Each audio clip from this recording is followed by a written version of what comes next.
Yangiyo'l shahar 2-son texnikumi 720 o'ringa ega bo'lib, bugungi kunda 576 nafar o'quvchilarimiz tahsil olib kelmoqda. O'quvchilarimiz uchun barcha shart-sharoitlar yaratish maqsadida 2025-yil 1-mavsumda tashabbusli byudjet loyihasida 1 milliard 350 million so'mni qo'lga kiritib, zamonaviy ta'mirdan chiqarildi va byudjetdan tashqari mablag'lar hisobidan barcha o'quv xonalari jihozlandi. Yangi zamonaviy kompyuterlar, o'quv mashinalari ham xarid qilindi. Bugungi kunda barcha yo'nalishlarda o'quvchilarimizga hamma sharoitlar yaratib berilgan.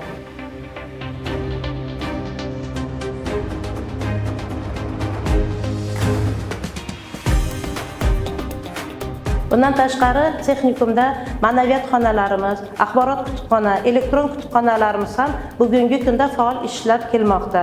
O'quvchilarimiz uchun 4200 dan ortiq yangi badiiy adabiyotlar olindi. 2026-27 o'quv yilida mana bugungi kunda qabul parametrlarimizdan tasdiqlanib, 9-sinf bitiruvchilarini qabul qilish jarayonlari boshlanadi.